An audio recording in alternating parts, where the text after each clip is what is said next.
चलिए दोस्तों, good evening. विद्यार्थी कोचिंग सेंटर में आपका स्वागत है।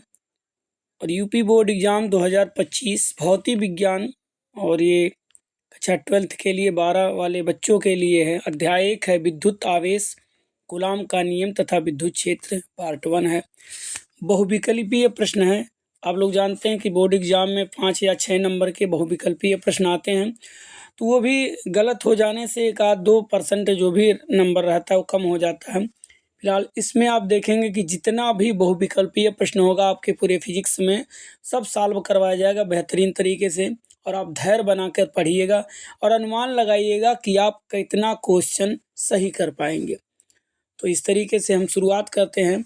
आज का हमारा पहला प्रश्न है कि कांच की छड़ को, ध्यान दीजिएगा, कांच की छड़ को रेशम से रगड़ने पर, जब कांच की छड़ को रेशम से, जैसे मान लीजिएगा ये कांच की छड़ है और ये रेशम है, इसे जब रगड़ा जाता है तो छड़ धनावेशित हो जाती। कौन सी छड़? कांच की छड़ जो है वो धनावेशित हो जाती है। मतलब जो कांच की छड़ है उस पर प्लस चार्ज आ जाता है, और जो रेशम की छड़ होती है उस पर माइनस चार्ज आ जाता है। तो कांच की छड़ को रेशम से रगड़ने पर छड़ धनावेशित हो जाती है। इसका कारण क्या है? इसका क्या मतलब है? तो यहाँ ऑप्शन ये कह रहा है कुछ अतिरिक्त प्रोटॉन, बात कर रहा प्रोटॉन की, रेशम से छड़ पर आ जाते हैं। रेशम से छड़ पर आ जाते हैं। कुछ अतिरिक्त इलेक्ट्रॉन रेशम से छड़ पर आ जाते हैं। कुछ इलेक्ट्रॉन छड़ से बाहर निकलकर हवा में आ जाते हैं तथा प्रोटॉन रेशम पर। कुछ इलेक्ट्रॉन छड़ से निकलकर रेशम पर चले जाते हैं। तो आप जानते हैं कि विद्युत का निर्माण किससे होता है? विद्युत का निर्माण जो होता है वो इलेक्ट्रॉनों के आदान प्रदान से होता है, ना कि प्रोटॉनों के। तो जिस भी ऑप्शन में प्रोटॉन वगैरह हो वो तुरंत आपका गलत हो जाएगा। प्रोटॉन ए हो गया, प्रोटॉन ए हो गया। तो ऑप्शन ए और ऑप्शन सी गलत हो गया। बचा है कुछ अतिरिक्त इलेक्ट्रॉन रेशम से छड़ पर आ जाते हैं। अच्छा, इलेक्ट्रॉन का मतलब माइनस, और जहाँ माइनस आ जाएगा वह जो हो जाएगा वो ऋणावेशित हो जाएगा। तो यहाँ बोल रहा है कि छड़ जो है वो धनावेशित हो जाती है। इसका मतलब जैसे मान लीजिएगा किसी पदार्थ में, जैसे कोई परमाणु है, उसमें मान लीजिए 10 इलेक्ट्रॉन है जिस पे माइनस चार्ज है, और 10 ही ये प्रोटॉन है जिस पे प्लस चार्ज है। तो अगर इसमें से इलेक्ट्रॉन निकल जाते हैं, तो जैसे मान लीजिए 5 इलेक्ट्रॉन निकल गए, तो जब 5 इलेक्ट्रॉन यहाँ से तो जब मान लीजिएगा किसी परमाणु में 10 जो है इलेक्ट्रॉन है और 10 ही प्रोटॉन है, तो अगर यहाँ से मान लीजिएगा 5 इलेक्ट्रॉन निकल जाते हैं, तो यहाँ पर कितने बचेंगे? तो यहाँ पर बचेंगे टोटल मिला करके 5 इलेक्ट्रॉन। तो 5 इलेक्ट्रॉन माइनस और 10 यहाँ पर प्लस है। तो जब हम इसका कैलकुलेट करेंगे +10 और -5, तो +5 बचेगा। इसका मतलब अगर किसी पदार्थ से इलेक्ट्रॉन निकलते हैं तो वह पदार्थ धनावेशित हो जाता है। तो यहाँ पर जो ऑप्शन दिया गया है कि देखिए कुछ अतिरिक्त प्रोटॉन रेशम की छड़ पर आ जाते हैं, तो ये भी प्रोटॉन वगैरह ए और सी तो गलत हो गया था। कुछ अतिरिक्त इलेक्ट्रॉन रेशम से छड़ पर आ जाते हैं। तो अगर इलेक्ट्रॉन रेशम से छड़ पर आएंगे तो इसका मतलब छड़ ऋणावेशित हो जाएगा, लेकिन यहाँ पर प्रश्न में कहा कि छड़ हो जाएगा धनावेशित, तो ये भी ऑप्शन गलत हो गया। तो हमारा चौथा ऑप्शन बिल्कुल करेक्ट है कि कुछ इलेक्ट्रॉन छड़ से निकल करके रेशम पर चले जाते हैं। तो इसका मतलब छड़ से जो कुछ इलेक्ट्रॉन निकलते हैं तो छड़ क्या हो जाएगा? धनावेशित हो जाएगा। तो इस हिसाब से हमारा पहला ऑप्शन, ये पहले प्रश्न का चौथा ऑप्शन बिल्कुल राइट है। इसके बाद देखते हैं हमारा दूसरा प्रश्न है, निम्न में से कौन सा आवेश संभव नहीं है? किसी कण पर कौन सा आवेश संभव नहीं है? तो जैसा कि आप जानते हो कि आवेश का जो क्वांटीकरण सिद्धांत होता है, क्वांटीकरण का नियम जो होता है कि प्रकृति में जो आवेश होते हैं, मान लीजिए कोई भी आवेश है, प्रकृति में जो आवेश होते हैं वो एक निश्चित जो है न्यूनतम मान के पूर्ण गुणज होते हैं। और वह न्यूनतम मान का मान लीजिए ई मान लीजिए, क्योंकि किसी भी पदार्थ पे जो आवेश होगा वो ई का पूर्ण गुणज होगा। अर्थात पूर्ण गुणज का मतलब उसमें पूर्ण रूप से गुणा करना, अर्थात 1 का, 2 का, 3 का। तो किसी पदार्थ पे कितने इलेक्ट्रॉन हो सकते हैं? 1 इलेक्ट्रॉन हो सकता है, 2 इलेक्ट्रॉन हो सकता है, 3 इलेक्ट्रॉन हो सकता है, 4 इलेक्ट्रॉन हो सकता है। अब ये कहिए 4.5 इलेक्ट्रॉन हो जाए, 2.3 इलेक्ट्रॉन हो जाए, तो ये ऐसा नहीं हो सकता। इस हिसाब से यहाँ पर 3/2 और 3/2 का मतलब 1.5, तो ये ऑप्शन बिल्कुल गलत हो गया। +3 बिल्कुल हो सकता है, -3 बिल्कुल हो सकता है, +2 ये बिल्कुल हो सकता है।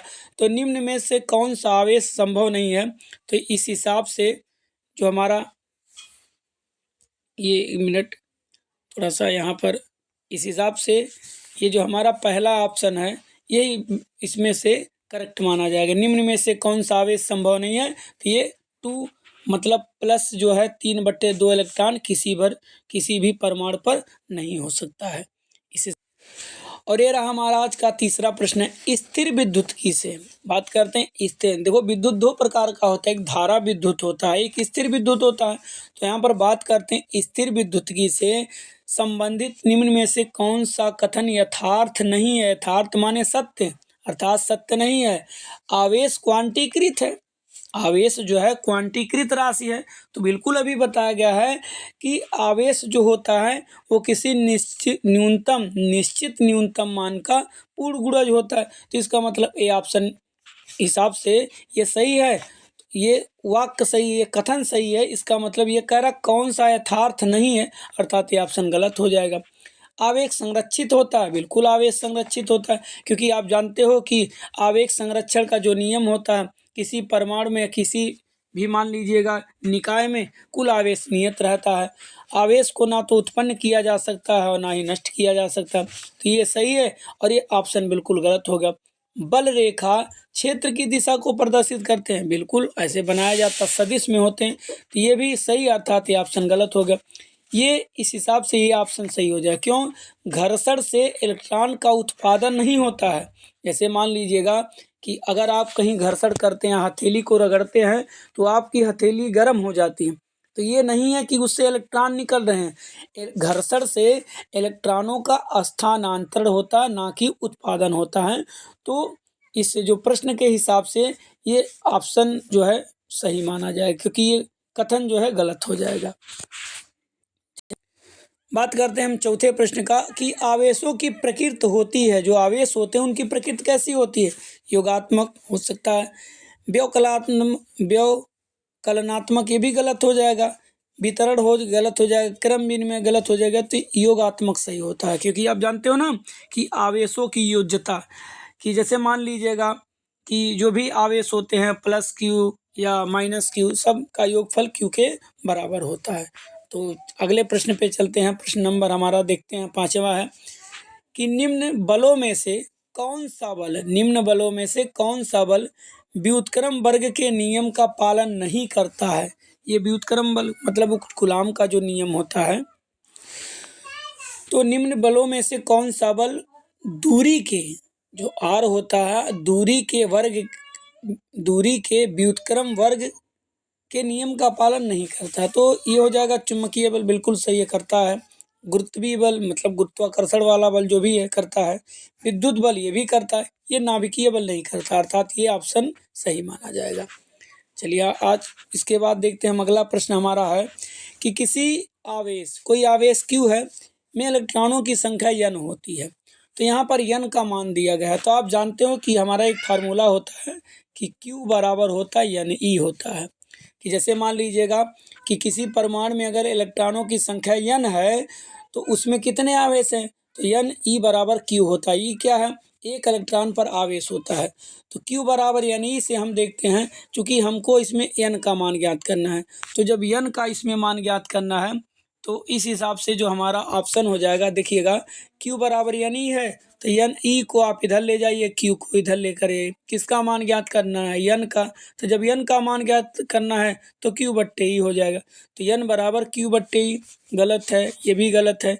n बराबर Q/E ये बिल्कुल सही हो जाएगा। तो किसी आवेश Q में इलेक्ट्रॉनों की संख्या n होती है, n बराबर Q/E, अर्थात इलेक्ट्रॉनों की संख्या बराबर कुल आवेश बट्टे एक इलेक्ट्रॉन पर आवेश हो जाता है। चलिए आज का हमारा जो लास्ट प्रश्न है जब घर्षण से किसी वस्तु को आवेशित किया जाता है, जैसे घर्षण किया गया और वस्तु आवेशित हो गई, तो जब घर्षण से किसी वस्तु को आवेशित किया जाता है तो वस्तु का भार अर्थात वस्तु के भार या द्रव्यमान में क्या परिवर्तन आ जाता है। जैसे मान लीजिएगा कि एक कोई वस्तु है, ठीक है ना, और इसको घर्षण से इस पे आवेशित किया गया। अब कौन सा आवेश आ गया, धनात्मक आवेश हो गया कि ऋणात्मक आवेश हो गया, तो ये बात कन्फर्म बताई नहीं गई है। बस इतना है, जब घर्षण से किसी वस्तु को आवेशित किया जाता है तब उस वस्तु का भार क्या होता है। तो अगर धनात्मक है, ऋणात्मक है, तो इस हिसाब के प्रश्न के हिसाब से 100 बढ़ जाता है, गलत हो गया, घट जाता है, गलत हो गया। एक जैसा बना रहता है तो बिल्कुल गलत है। अगर एक जैसा बना रहेगा तो आवेशित ही नहीं होगा, थोड़ा बढ़ जाता है या घट जाता है। ये ऑप्शन बिल्कुल सही है। तो बस आज के लिए इतना ही। इसके बाद हम अगले वीडियो में आप लोगों के सामने उपस्थित होंगे।